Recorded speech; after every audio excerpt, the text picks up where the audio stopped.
요한계시록은 사도 요한이 반모섬에서 받았던 환상입니다.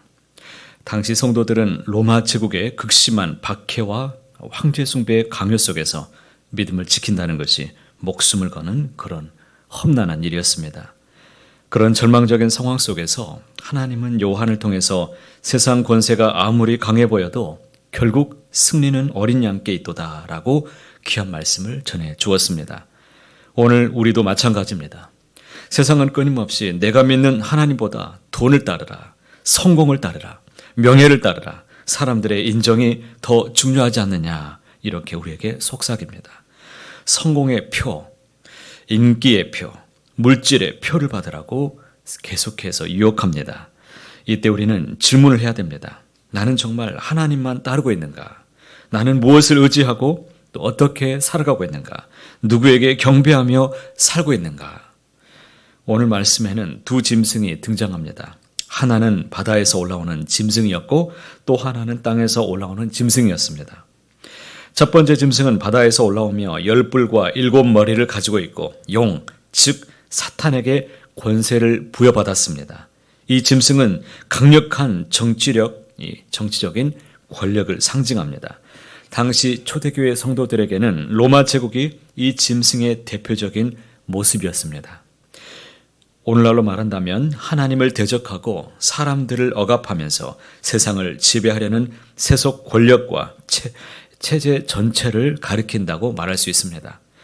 이들의 특징은 사람들이 그에게 경배하게 하고 그를 우러러보게 만들고 찬양합니다. 하나님과 성도들을 대적하며 외적인 강압과 힘으로 성도들을 괴롭히고 타협하도록 압박합니다. 두 번째 짐승은 땅에서 올라오며 양 같은 두 뿔이 있지만 용처럼 말합니다.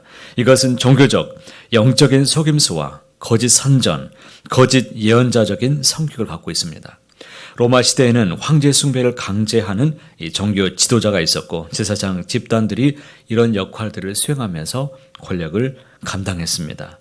오늘날로 말한다면 세상의 사상, 이념, 거짓 종교, 왜곡된 가치관, 이것들을 다 포함할 수 있습니다. 이들의 특징은 표적과 기적을 통해서 사람들을 속입니다. 사람들에게 우상을 세우고 경배하도록 강요합니다. 짐승의 표를 받게 하여서 경제 활동까지 통제합니다. 자, 짐승의 표라고 하니까 어떤 무슨 짐승의 주는 어떤 표 이런 게 아니에요. 눈에 보이는 이런 것들도 다 포함할 수 있겠지만 666은 인간의 숫자를 상징합니다. 7은 완전함을 상징하고 6은 그에 미치지 못하는 숫자입니다. 666은 하나님을 흉내내고 있고 또 스스로 완전한 것처럼 보이지만 결코 완전할 수 없는 인간적이고 세속적인 권력의 본질 이 자체를 나타내는 것들입니다. 그런데 중요한 것은 이 모든 것이 하나님의 허락 아래에 있다라는 사실입니다. 10절 말씀 함께 읽어보겠습니다. 사로잡힌 자는 사로잡혀 갈 것이요 칼에 죽을 자는 마땅히 칼에 죽을 것이니 성도들의 인내와 믿음이 여기 있느니라. 이 말씀 본문 전체의 결론을 우리에게 보여줍니다. 무슨 말씀일까요? 성도는 결국에 고난을 피할 수 없다는 사실을 성경은 인정합니다. 우리도 고난을 만날 수 있습니다.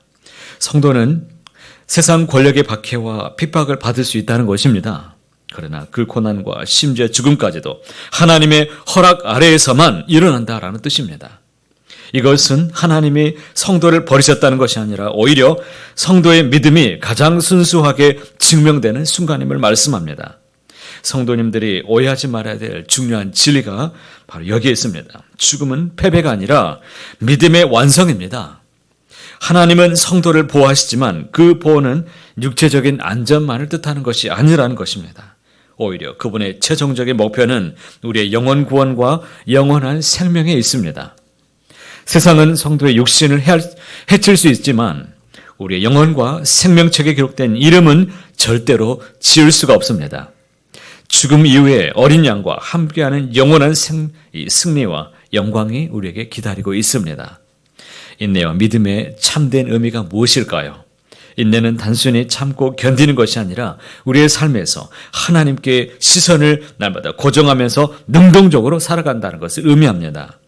믿음은 상황을 이겨내는 힘이 아니라 상황 속에서 하나님을 붙잡는 우리의 믿음의 자세입니다. 요즘 세상은 눈에 보이는 성공, 편리함을 강조합니다. 결과가 좋으면 다 괜찮다는 그런 메시지들이 가득합니다. 그러나 하나님은 결과가 아니라 우리의 태도를 보고 계십니다. 우리는 매일 세상의 표를 받으라는 압박을 받습니다. 더 많은 물질, 더 많은 자리, 높은 자리, 더 큰 인기를 쫓도록 우리를 유혹합니다. 이때 믿음과 우리 인내로 나는 주님의 표를 받은 사람임을 기억하며 살라는 말씀입니다. 성도의 소명이 무엇입니까? 자, 생각하십시오. 성도의 소명이 무엇입니까? 오늘 요한계시록에서 분명히 말씀했습니다. 이기는 삶이라고 말합니다. 이기라는 거예요. 이것이 저와 여러분이 지금 받은 소명입니다. 여러분 이겨내십시오. 성도의 인내와 믿음은 패배가 아니라 승리의 선포입니다. 선언입니다. 겉으로는 세상의 권세가 우리보다 강하게 보일 수 있습니다. 결국에 하지만 하나님의 계획 안에서 모든 것이 이 제한된 시간 동안에만 허용되고 있다는 것입니다. 영이 권세를 받았지만 48일 동안만 받았다라고 말했습니다. 주님은 이미 승리하셨고 우리는 그 승리 안에 동참하는 사람들입니다.